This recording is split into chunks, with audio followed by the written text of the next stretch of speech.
Guys, there is something that sometimes when I think about it, and that is why I try to don't think about it, gives me great anxiety, and it is feeling that my own body is a prison. I don't know if you have ever felt this, but I think about it a lot, and it induces anxiety on me, brother. Like feeling that I am imprisoned on my own body. There is no way for me to escape my own body. I will never experience things if it is not through my own body. So I am contained in this flesh prison, and there is no way to escape it. And please don't say death, because at that point you are dead. And we don't know if there is an afterlife. So that is out of the question here. What you could say is there are two topics that I think can be extrapolated from this. And one is transhumanism. I don't know if you know what transhumanism is. And the other is that not only the body is a prison, but everything is a prison. Even if the soul exists, you are trapped in your soul. Even if an astral body exists, you are trapped in that astral body. And maybe the nature of a being called God is not being trapped inside something, but transcending being trapped in something. I want to talk about the transhumanism thing first. There is a bodybuilder imprisoned by a layer of Gordo for me. I wonder who put you in that prison. Well, there are people that think there is a creator, a God, like me. And there is people that think that we just came to this state of being, right? But either way, we are in this prison. One of the ways people want to escape this prison is transhumanism. Transhumanism is the thing that some people want to do, where they transfer your conscience to another thing. This thing can be a robot, it can be an android, it can be a computer, it can be a clone of you, it can be many things. So that is transhumanism. Keep extending your existence. This is more overly done for immortality, in quotes, than for not being in a flesh prison. But I think it is a way of escaping your experience from this perspective. It is transferring your conscience to another thing. But this has a lot of problems. For example, I believe that transferring your conscience to another thing, to another being, to another medium, is not really transferring. It is more like copy pasting, and doing that is not transferring your own being. It is just copying it to another thing. So the new thing would think it is you, because it is all your knowledge, all your feelings, all your memories. But it is not you, because you are here. It is like, and if you kill the original source, you kill me. So I am dead, and now only the new thing is alive. The new thing thinks is me, and everything is smooth for them, but the original one is dead. This is like the teleporting machine. The teleporting machine that a lot of people have theorized is like they copy your physical data, your atoms, your electrons or whatever in one place, and they recreate it in another place, but they have to destroy you in the original place. What this does is like the new dude that comes out the other side, he thinks he's you, but you are dead. So what makes you is the continuity of the mix of your body with your conscience.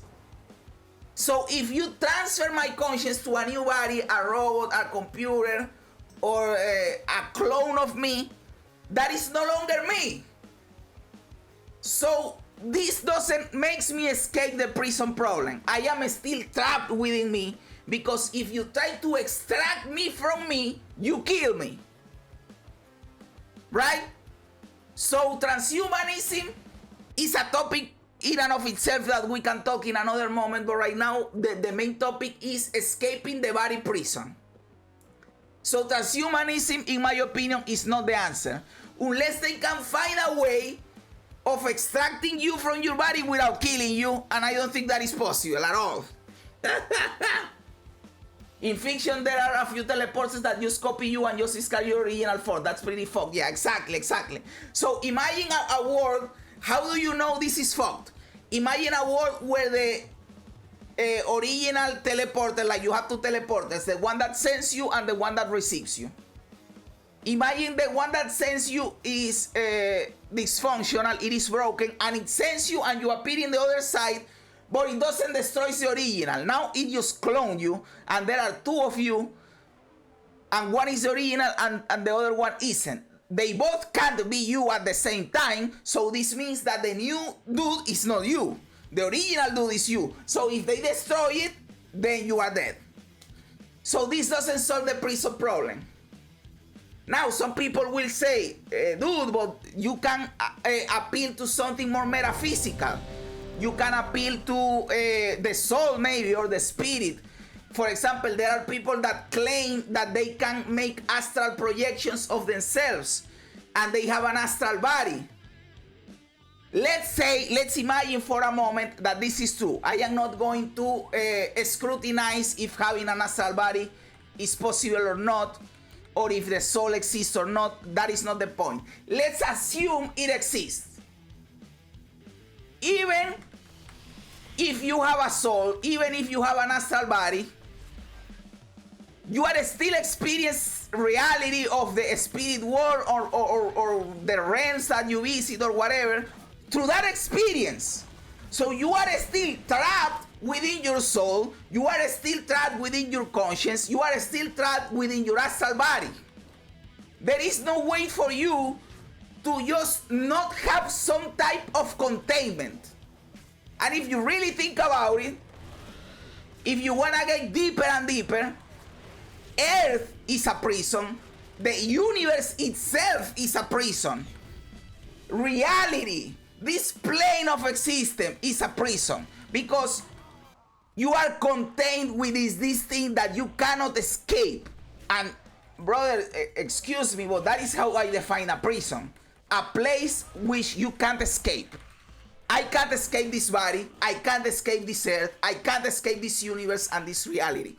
And even if I astral projected, I can't escape the existence of the astral projection. So there is no way for us to not experience some kind of prison. We are contained within layers of prisons. That is reality. So if I have to think about a God, about a perfect being that created all these systems, it's because he transcends the prisons. So he's the only being that is not contained by anything. God has to be the dude that is not defined by a containment or by a prison. He's everywhere at all times, like the title of that movie, right?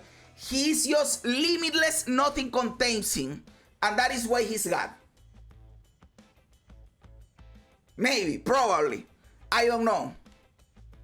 So I do this offline and the tank says second. So what do you guys think about all of this? Am I crazy? Do you understand why I think this is anxiety inducing?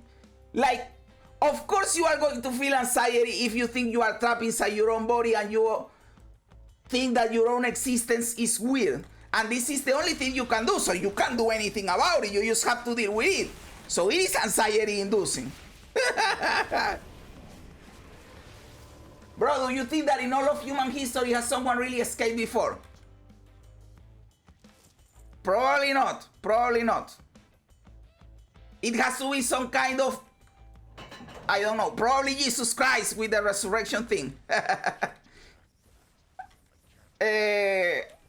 But outside from that, I don't know. Maybe someone with some crazy spiritual experience, if that exists. Like, if astral projection really exists, they projected to another universe, maybe that. But that is not really escape because you have to come back, right? You have to come back. Maybe if the afterlife exists and you get to a plane of existence where there is no prisons, no containments, and you are just free-flowing in another way of existence. Because we have to understand that we see existence this way because this is what we know. But there could be other kinds of existence, right? There could be other types of universes or of ways of living or not living. I don't know. Because we only we compare things to what we know, which is this universe. But there could be other ways of making things happen, right? So I don't know. This is weird. Some monkey drugs. Exactly.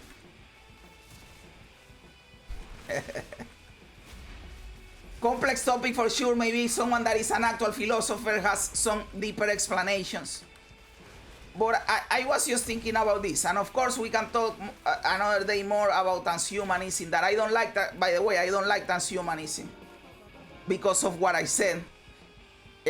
First of all, because I think it kills the original owner. But even if it didn't, I don't think we are meant to be immortal. I would like for us to live for longer. I would love that. Like instead of living for 80 years, living for 500 years. That would be awesome. But I don't think that actual immortality is the way to go. That is another entire conversation. But being able to just transfer your conscience, imagine it is you, that I believe that is not possible, but let's imagine you can.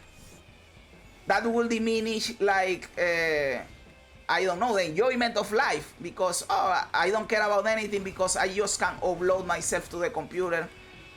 I don't know, life will be much less meaningful, right? It won't be as meaningful as it is right now. Like right now, we always have on the back of our heads the thing that we are going to die someday. I have to enjoy my life because I won't be able to enjoy it after I'm dead, right? If transhumanism becomes a thing, I think that this part of our mind will go away because there is no pressure. You can always upload yourself to the new thing. I don't know, I'm crazy. Sorry for ranting about the stupidest stuff. Because let's be honest, none of this matters. If the body is a prison, you can escape it, who cares? Just live your life. And in transhumanism, we are far away from being able to upload our conscience to a computer, so who cares? Just live your life.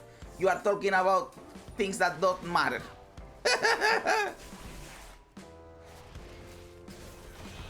But it is cool to think about it, bro.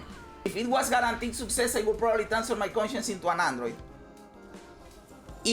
I would probably do it if I am guaranteed 100% that the result is me. But how do you guarantee 100% that I am not going to die in the process? It is hard to trust it, right? To trust the process. Another thing that changes with this is that people are going to be perfect, in quotes, because you are going to transfer yourself to a being that is beautiful, that doesn't tire, that is tall, that is strong, that doesn't die, that doesn't get sick. So it removes a lot of stuff from life, right? You can see that as a positive, as a big positive, but you can also see it as a negative by removing the human experience. Yeah, that's what I mean. Oh, hell yeah, bro, me va a llamar pinga loca.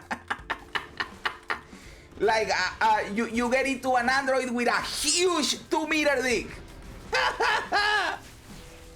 Oh, brother. And at that point, if we all get transferred our conscience to robots and androids or whatever, do we still fuck? Or we transcend the necessity to fuck? Because now we don't have the chemicals in our brains that makes us great fucking. You have to think about that. Because right now we want to fuck because we have the hormones and all of that. And the testosterone and the estrogen and whatever. But if we get transferred to a robot, that goes away. So maybe we transcend the necessity to have sex. That is weird too. That is weird too. Let me know what you think in the comments below, brother. I love reading comments even when they don't agree with me. Also remember to like the video, to subscribe to the channel, all that cool stuff, brother. Help me out. Guys, thanks for being here. You guys are awesome. God bless you. And remember, don't be afraid ever, because this is just a ride.